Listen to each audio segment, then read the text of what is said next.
गगरिया में रेहू मछलिया ए सखी।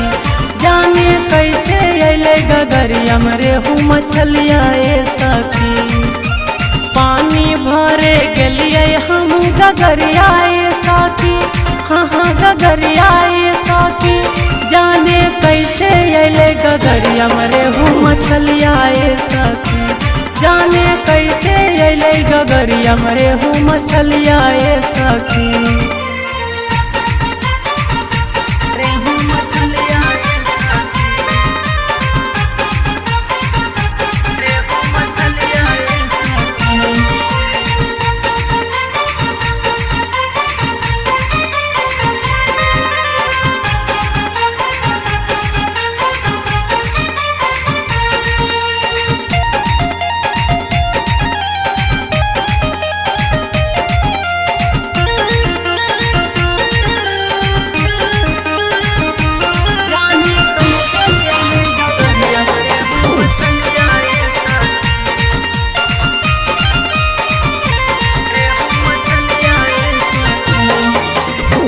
पानी के गगरिया में मछली करे छटपट हो।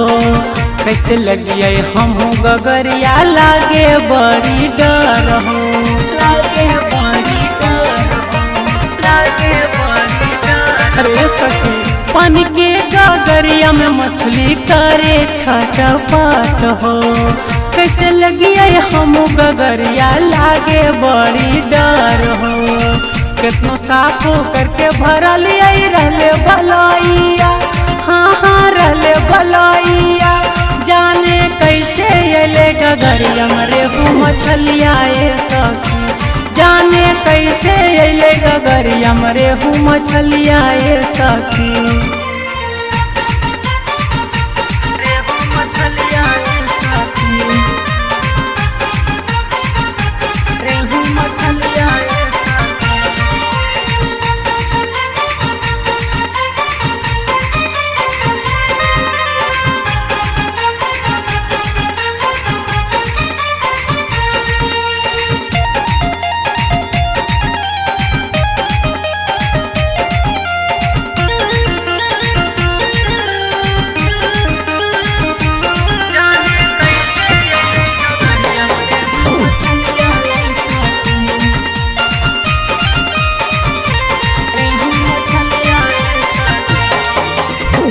डूब गेलै नदिया में हमारो पयलिया।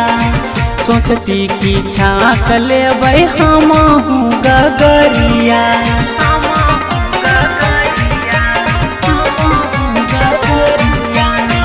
डूब गेलै नदिया में हमारो पयलिया। सोचती कि छाक लेबै हमहू गगरिया। जैसे डूबलिए गगरिया ओकरे में अइले सवारिया। हाँ हाँ अइले सवारिया। जाने कैसे अइले गगरिया में रेहू मछलिया ए सखी। जाने कैसे अइले गगरिया में रेहू मछलिया ए सखी।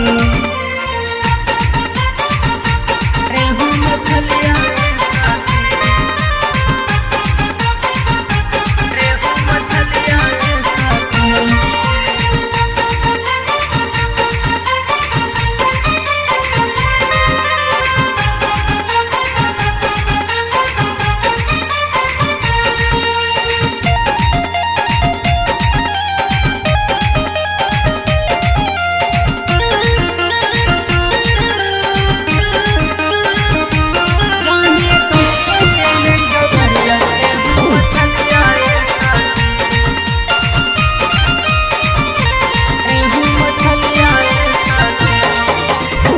पानी पियल अशोक गोपी बैठल घर हो।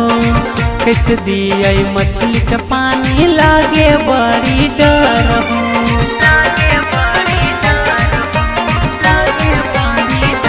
अरे सखी पानी पियल अशोक गोपी बैठल घर हो।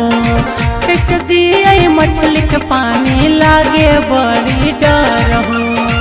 चंदू पांडे जानते तो देते तीखी गरिया। हाँ हाँ तीखी गरिया। जाने कैसे अइले गगरियम रेहू मछलिया ए सखी जाने कैसे अइले गगरियम रेहू मछलिया ए सखी।